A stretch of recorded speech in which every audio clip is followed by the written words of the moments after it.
Welcome back to the Calderock Show. Today, we are continuing our trilogy review of Gears of War. Why do I sound defeated? Because now 3 times I have done a full recording and seemingly still had some issues. So, 3rd time's the charm. We're back. Epic Games, Microsoft. They are teaming up again to bring you a sequel to Gears of War. Now, that is a great thing, because when you first load up into Gears of War, what you see is more things to do.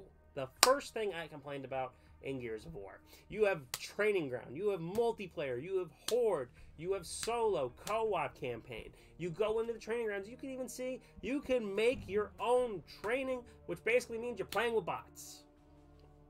So, we'll get more into that later. But we did touch upon story in the last time, so we're not really going to go more into that. But we will talk about the Horde, the menus, the multiplayer, how it looks. Now the menu here, you see, it does actually look really nice. You know, you get to pick what match type you want. You can change between the game modes you want. You can pick what maps you want. You can change the difficulty in Horde. It's really fun. We don't go, unfortunately, into all of this because of the fact that this is just a kind of a dead game at this point, because Xbox 360 Live is officially dead. But if you did want to try it out, I'd recommend trying it out anyway, because you can still have a fun time with the bots. Now, you go in here, you got your game type, you already got to go on Horde. You can pick what map you want, because you're hosting it yourself. I pick something that's daylight. Now, as you can also pick which COG you want as you do Horde, and you see you can pick between all of them. I have a favorite personally, but I don't have them unlocked because I don't think you have to have Gears of War 1 beaten, I believe, to unlock them in Gears of War 2, which is sad. And you can switch between the Lancer and the Locust weapon. Now, it does still take a little bit to load, but it's not as bad as the first one.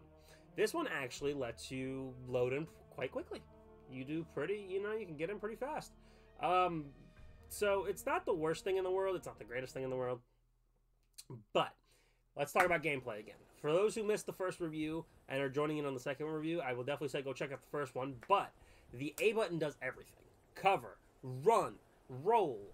Then you have left trigger is the reticle. You have right trigger is shoot.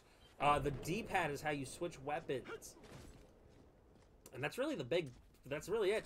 And I will say again, the controls are still not meshing well with me. It is still a big hindrance for me. I loved Gears of War when this game came out. I would play it a lot. But I will say it was not easy. It was very, very rough to play this game. It was not the easiest thing, and it still definitely has some issues here. Now, we can talk about some other things I didn't cover either in this before we get more into the Horde mode.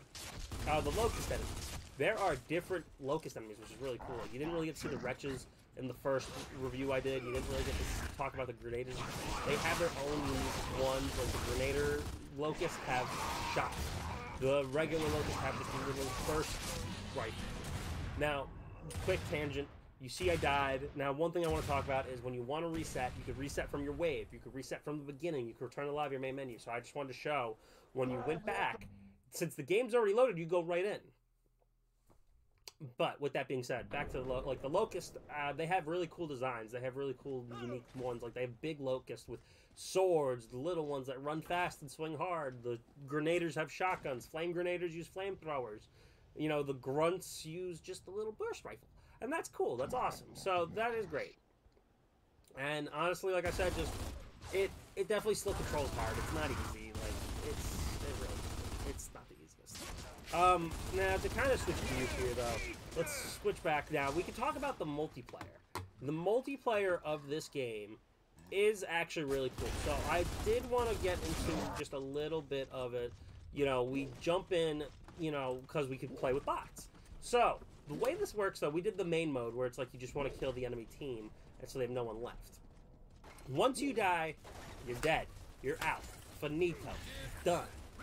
You can, you can look around and, like, help out your team. Like, say if you were in an Xbox party chat, like Ghost Cam, and be like, hey, there's this guy over here, or boom, this guy's over there.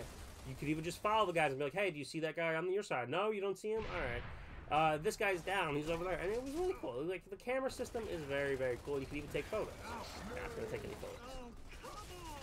But that makes it also a little harder. Makes it a little harder while you are dead, you know, because you gotta wait then for the whole thing to go. So, you know, they made the right improvements first. I think they made some right improvements.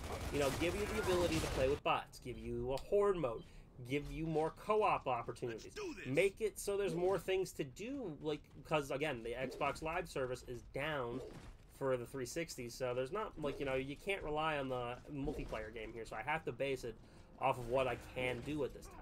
If I were basing it off the multiplayer, it would definitely get a higher rating from me. But I can't base it off of that because it's not a thing anymore. We have to base it based off of what we get as a product now.